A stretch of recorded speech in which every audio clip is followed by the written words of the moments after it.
Team 5, when you're ready. Good afternoon, ladies and gentlemen. I was sitting in my desk and I was imagining what I was going to say. And I had a very elaborate and well thought out introduction that I was going to present on how professionalism was the key to success. But then Group 3 beat me to it. So, without further ado, we're going to jump in and talk about, as a quick refresher, of what Group 3 mentioned. How negativity is bad.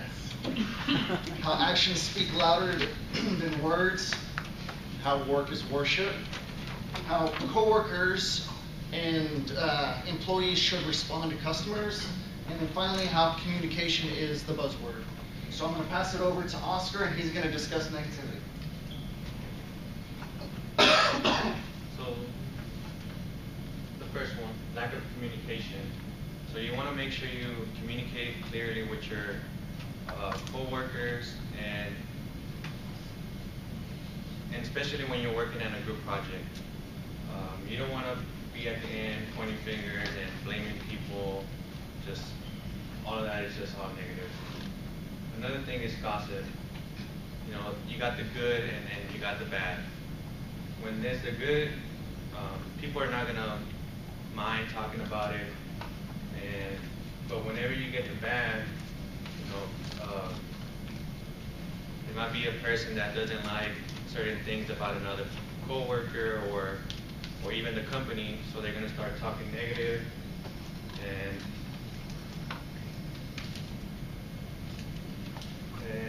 just cause tension and more negativity. Fear is from the manager's point of view. So you want to make sure as a manager you, that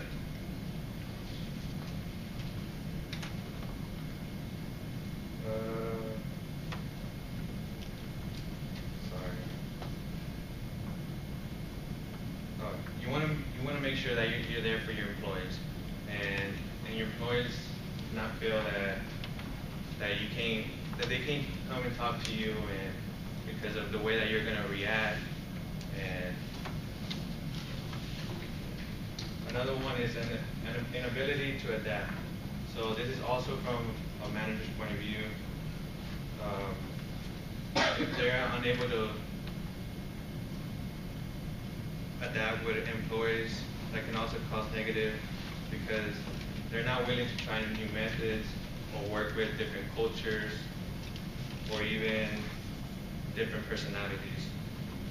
This can make employees feel like they're being discriminated or that they don't value their work. So how can you avoid it, or what can you do about it? Just speak up. Gather your facts and give constructional feedback instead of just blaming everybody. Also, don't participate. Don't participate in the gossip. Ignore it. If a coworker try to come up to you and ask you for something, just try to change the conversation in a kindly manner, and also try not to add on or just comment. So build healthy relationships. As a manager, you want to make sure that you're there for your employees. Make sure that whenever they come across a problem, you're there and that you're going to try to find a solution. Last, just be neutral. Treat all your employees equally and make sure you don't try to take one side and just be neutral. And now I'm going to pass it to Wengu that's going to talk about how actions speak louder than words.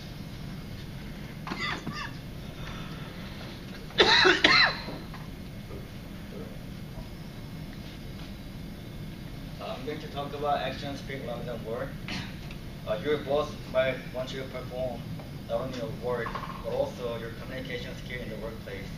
Communication can be seen through direct or indirect actions, body language such as eye contact, posture, and facial expression. Those are important indirect action. Your boss or coworker will care about how your eye contact, facial expression, and posture because it shows your professionalism in the workplace. And also, when you're being productive, it can help increase the productivity of your team member. For example, when you're done with the task, you can help other employee with their task, or you can do something that benefit for your company. It shows a lot of enthusiasm and readiness to take a new role and responsibility.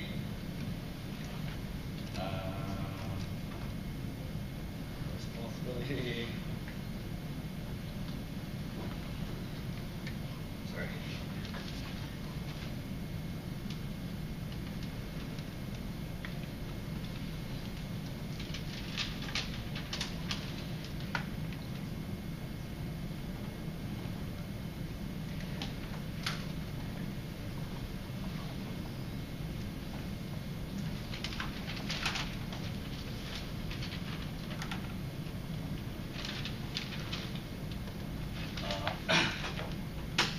Responsibility of the management team of your company.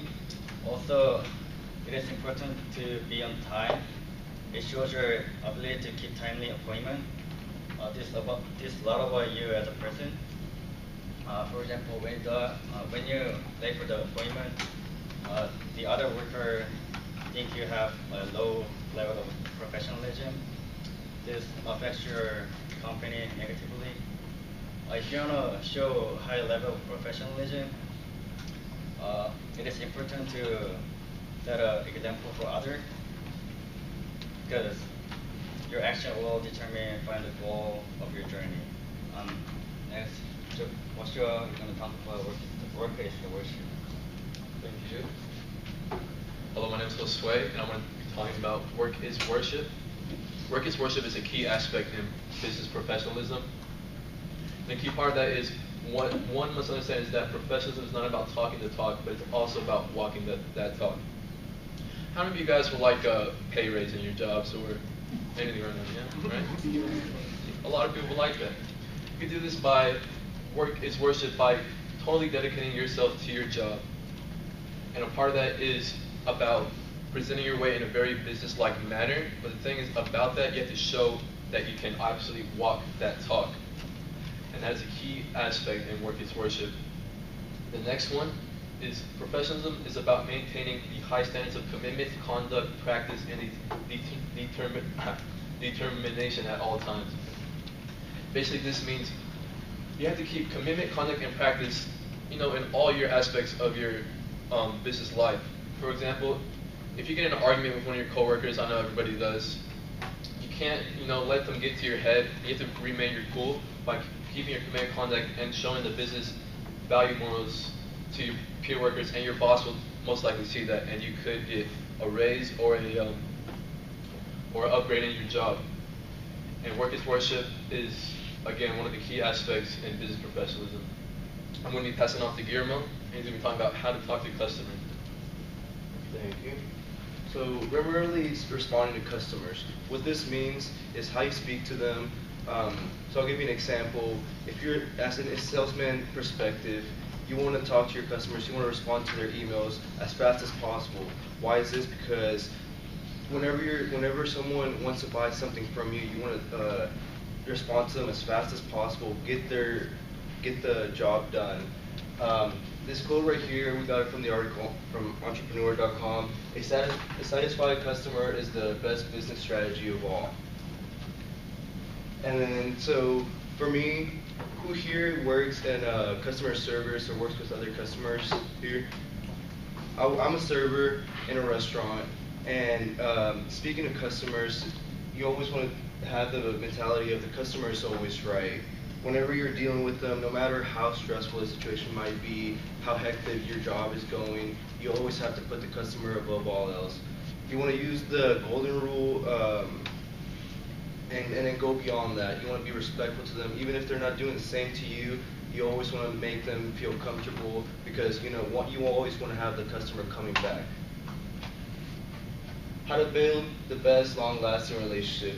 One, you want to respect the customers. You want to treat them right. You don't want to be disrespectful to them because the customer is what's bringing you the business. It's what's giving you the money. You want to be promptly, like I said, whenever a customer is talking to you, you always want to respond to them as quickly as possible. If it's in an email, let's go back to the example I gave you. I'm a server, so whenever you're in the working with food, you always want to bring the food out as fast as possible. You don't want to keep the customer waiting for too long because one, they're going to be unhappy. Their food, their experience getting it won't be as good as if you got to them really quickly. And then build a relationship with them. Don't be scared to get personal with them because once you are getting personal with them, they're going to be coming back to you. They're going to feel more comfortable with you rather than you being a total stranger to them. Here we have this picture. It pretty much says existing customers are more likely to come back than new customers. Here we have 60 to 70% of existing customers can come back, and then 5 to 20% of the new customers of coming back. So what this means is existing customers are more likely to bring back business to you than new customers. So you always want to give that good first impression to them so you can get them coming back, and then those existing customers that you've been having, keep giving them that good experience that they always want to come back to. And now I'll pass it on to Virgil. He'll be talking about communication is the buzzword. So as Group 3 pointed out, communication is key. It's very important. I know I've been working in my company for 16 years, and we can trace almost every incident, accident, argument back to a lack of communication. There are some key components in communicating: attention, information, comprehension, and satisfaction. You're wanting to gain the other person's attention. You're wanting to, as a receiver of the information, be attentive to the other person's needs, the other person's information that they're delivering to you. Information is the message that's being passed back and forth, whether it's verbally or through email, and we'll talk more about that later. Comprehension is how well you or the other party understands what's being said, and then satisfaction, how do you feel once you received it? Are you mad? Are you upset? Are you happy? Sometimes the information can convey a whole bunch of meanings and emotions, but you want to try and present the information as best as possible.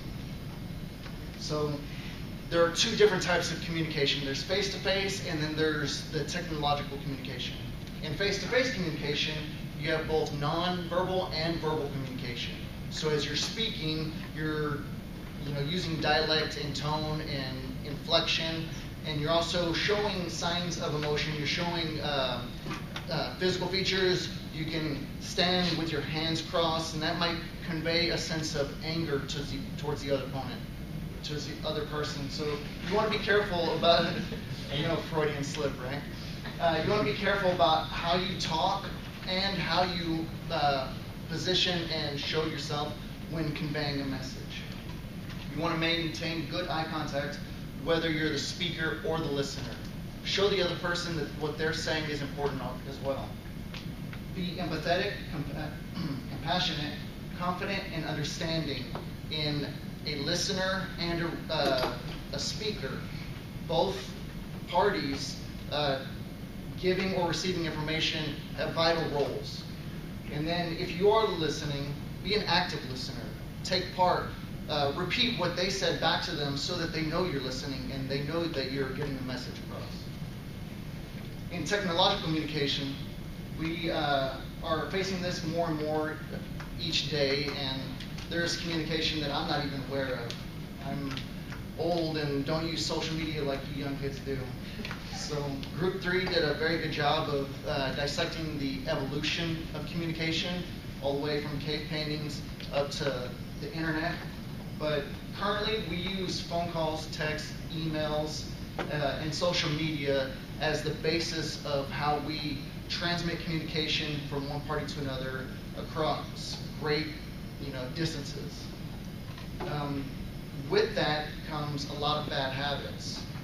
Text speak can misconvey communication more than anything else. People, I'm sure you guys have all read a text and wondered, what is this person implying?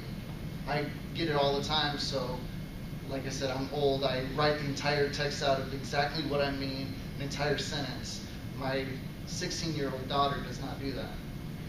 So be very careful when you're transmitting information over text or emails. Thoroughly think what you're going to say, proofread it, and then send it. To follow up, just want to say that these guys put in a lot of work to pass on important information about professionalism to everyone. So hopefully y'all got something out of it that you didn't get from Group 3. But we did our best. Do y'all have any questions? Team 5. We're going to forego the questions because I have a few things I want to leave you with before.